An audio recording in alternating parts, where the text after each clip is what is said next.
Olá, sejam bem-vindos. Nós estamos falando sobre os atos humanos, sobre os atos morais, e vamos falar das consequências dos atos morais.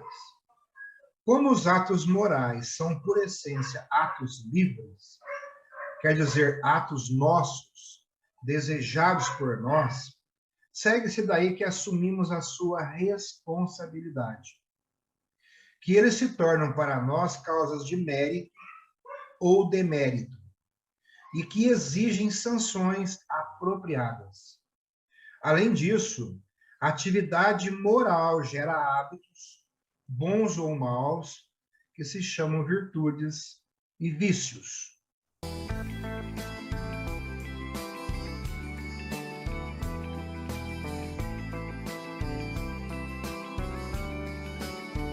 Então, a responsabilidade, como o próprio nome indica, a responsabilidade é a obrigação em que se encontra o agente moral de responder por seus atos, quer dizer, de sofrer-lhes as consequências. E temos a imputabilidade. A responsabilidade supõe a imputabilidade, que é a propriedade em virtude da qual um ato pode, com plena justiça, ser atribuído a uma pessoa como sua autora.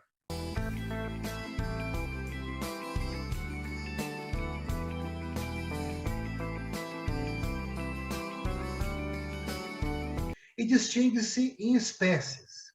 Nós temos primeiro a responsabilidade moral, é a responsabilidade em que incorremos ante nossa consciência e, por consequência, ante Deus. Essa responsabilidade afeta todos os nossos atos morais, interiores e exteriores, públicos e privados, e até as simples intenções.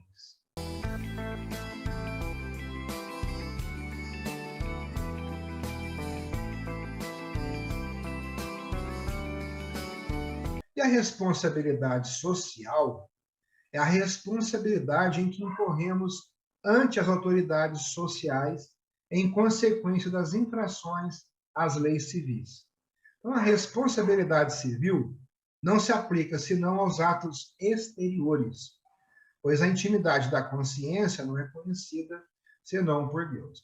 Existe ainda um outro tipo de responsabilidade social que resulta da influência boa ou má que exercemos em torno de nós por nossos atos.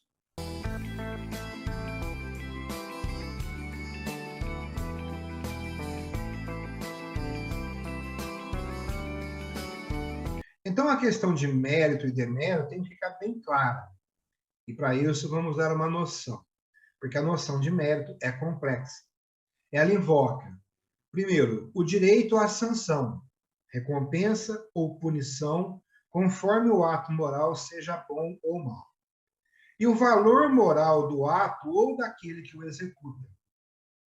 Diz-se normalmente, ora que tal ato é meritório, ora que alguém é uma pessoa de mérito.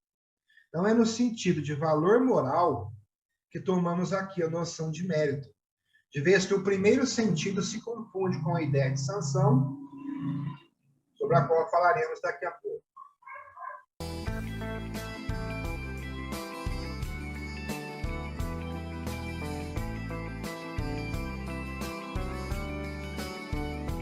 As condições de méritos nos atos.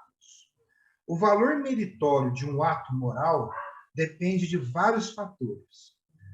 Primeiro, da gravidade dos deveres. Então, quanto mais importância tem o dever a cumprir, maior é o mérito do ato conforme ao dever. Então, existe mais mérito em respeitar seus pais do que ser polido com os desconhecidos. Maior demérito em faltar a um dever de justiça do que faltar a um dever impreciso de caridade.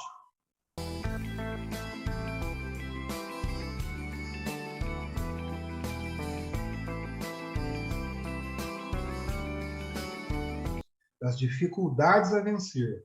Então, o dever que impõe pesados sacrifícios é fonte de maior mérito do que o mesmo dever realizado sem dificuldade.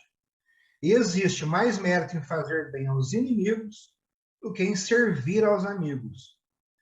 Porém, não se deve chegar a supor, como Kant, que o esforço é essencial ao mérito e que a satisfação na realização do dever suprime o mérito.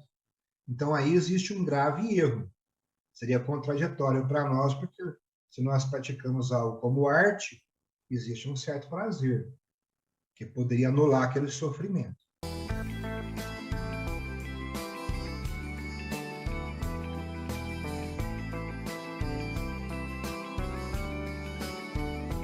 Então, a satisfação no dever e no sacrifício é sinal de um grande domínio das paixões e de um verdadeiro ato do bem, coisas que não são realizadas sem luta obstinada. Na realidade, o esforço e a dificuldade não são fontes de mérito senão acidentalmente, quer dizer, enquanto são ocasião e sinal de uma vontade mais ardente do bem.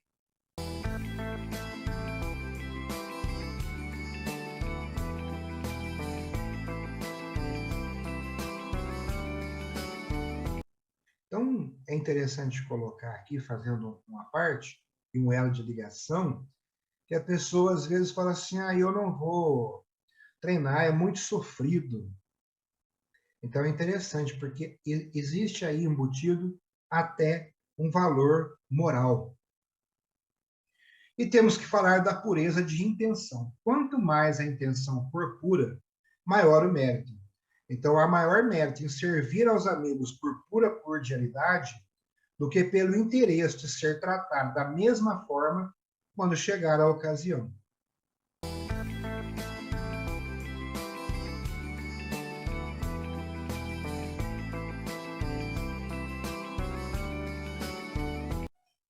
A sanção. Qual que é a noção?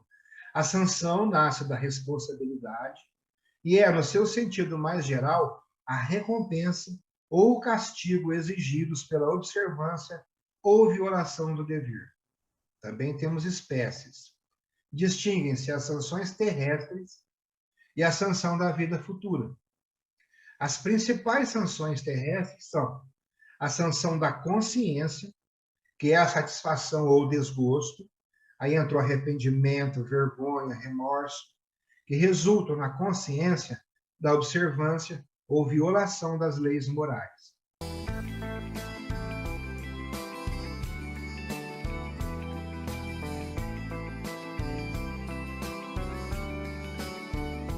A opinião pública, que estima as pessoas honestas e lança ao desprezo os iníquos. As consequências naturais de nossos atos. Então, o alcoólatra, ele sofre uma decadência física e transmite esta decadência a seu descendente.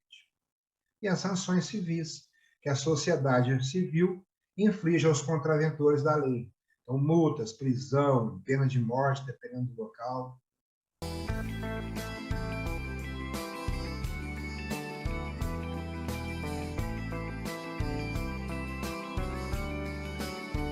Por quê? Qual que é a necessidade da sanção na vida futura? Nós temos que falar que é devido à insuficiência das sanções terrestres. As sanções terrestres, quer tomadas separadamente, quer em conjunto, aparecem como insuficientes. A sanção da consciência seria mais pesada para as almas escrupulosas do que para os criminosos endurecidos. Você vê hoje o sujeito vai lá, mata o pai, mata a mãe, a gente viu isso recentemente, depois dá um depoimento e você percebe que a pessoa não está sofrendo nenhuma sanção da própria consciência. A opinião pública é caprichosa, injusta e de alcance muito limitado.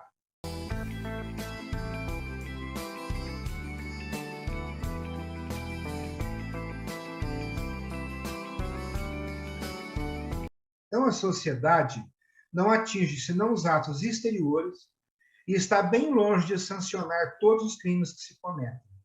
Ela está, por outro lado, grandemente sujeita ao erro. Enfim, se ela pune, não recompensa. Ou se recompensa, é insuficiente e por um julgamento exterior. E ainda quanto às consequências naturais dos atos morais, porque elas atingem muitas vezes pela hereditariedade aqueles que não são os autores do mal.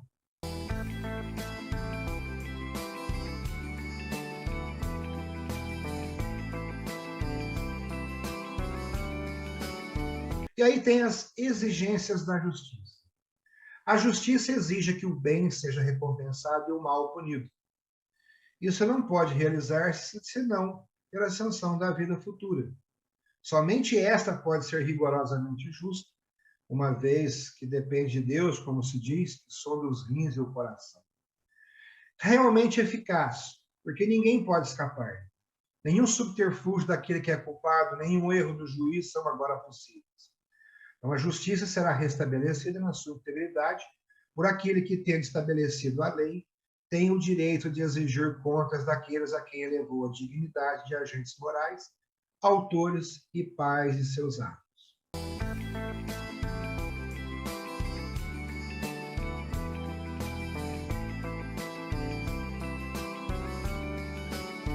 E aí o que é que nós já falamos? A moral exige Deus. É a conclusão que ressalta do estudo da sanção, que mostra, de novo, que não existe moral sem Deus, assim como não existe moral sem ideia de bem e de mal. Então, implicitamente, sempre que alguém coloca que aquilo é bom, aquilo é mal, já existe aí uma noção do conceito moral.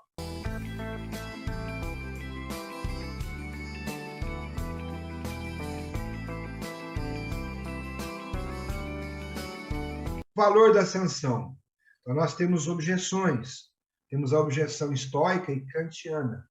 Os estoicos na antiguidade e Kant entre os modernos admitiram que a ideia de sanção arruinaria a moral, tornando a prática do bem interessada, enquanto que o bem não deve ser desejado e praticado a não ser por si mesmo, em razão de seu valor intrínseco.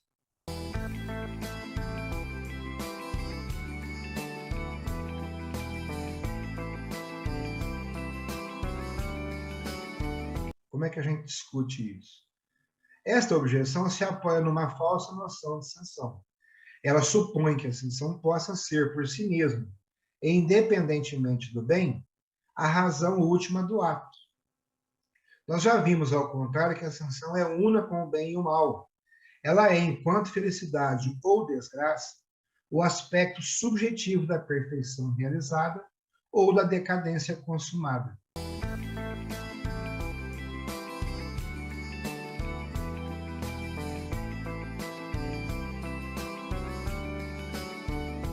Por outro lado, é bastante legítimo que o sentimento vivo da sanção, quer dizer, sempre sob o aspecto subjetivo do nosso destino moral, nos ajude e nos encoraje a fazer o bem e evitar o mal.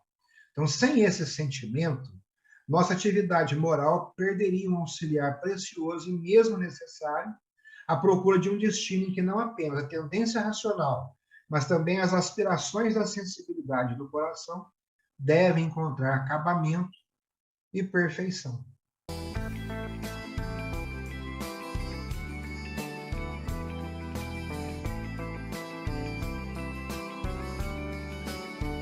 E aí chegamos numa coisa que é muito importante a gente ter uma noção, que é a virtude e o vício.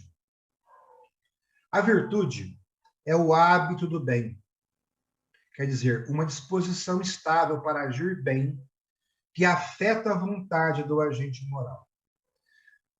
À virtude se opõe o vício, que é o hábito do mal, ou uma disposição estável para agir mal.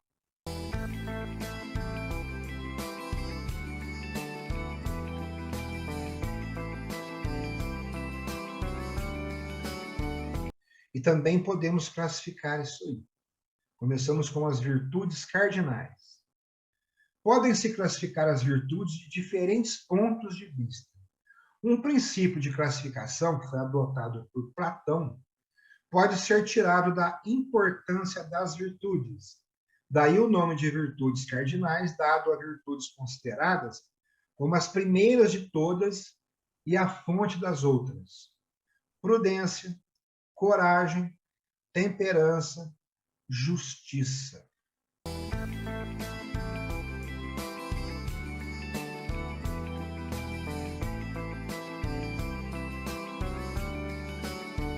e temos as virtudes naturais e virtudes morais. Então, essa divisão repousa no fato de que certas qualidades morais dadas pela natureza podem pertencer tanto aos desonestos quanto às pessoas honestas e direitas. Por exemplo, a coragem, a prudência, as virtudes cívicas. A gente está vendo isso aí direto. Enquanto que as virtudes propriamente morais são aquelas que resultam de uma escolha racional e de um esforço de perfeição moral e supõem um mérito moral.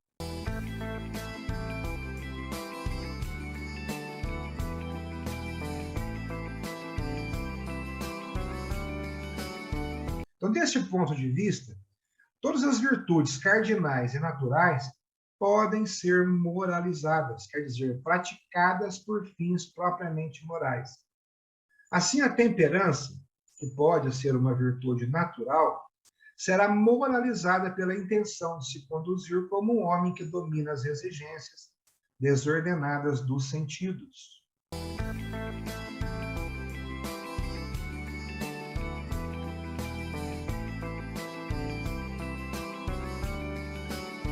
E aí temos que falar sobre as origens.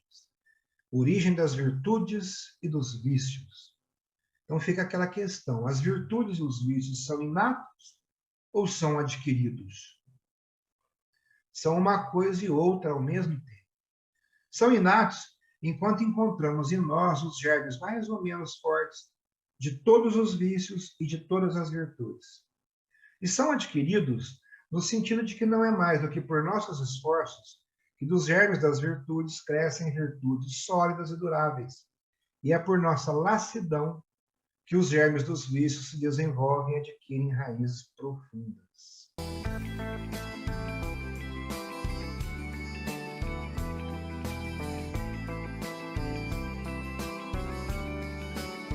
Vocês gostam dessa parte das virtudes e dos vícios? Eu sou cocólatra. Alguns são carnívoros. Alguns infelizes são carnívoros e cocólatras. E aí você percebe que é inato e é adquirido, porque se você não tiver condições de executar, comprar sua carne, sua coca, não vai ter jeito, né? E quando eles fecham, por exemplo, aí não está vendendo nada, maluco. Então é um vício. Ir treinar é uma virtude, porque você tem que desenvolver uma paixão positiva,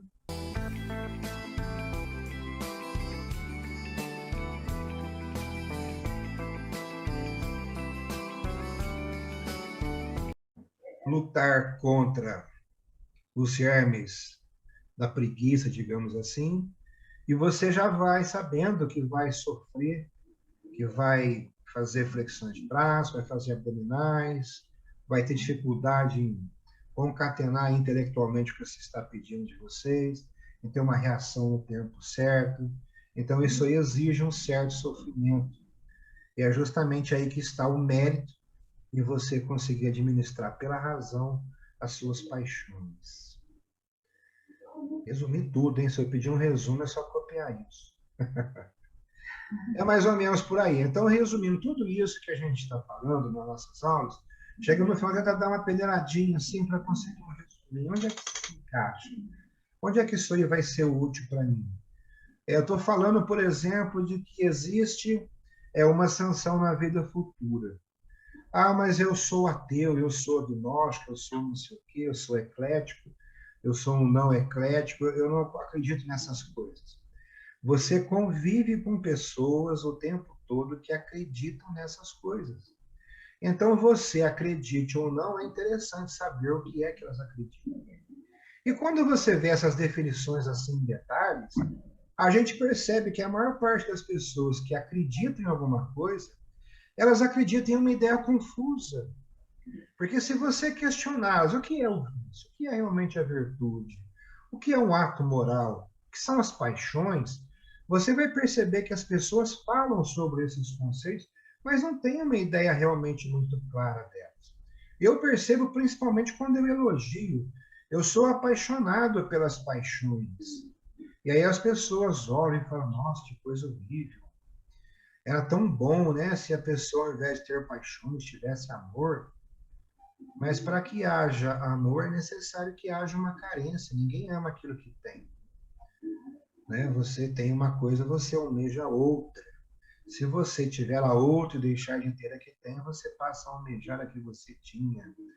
E aí vai. Então é uma coisa interessante a gente ter uma ideia mais clara desses detalhes. Não é verdade?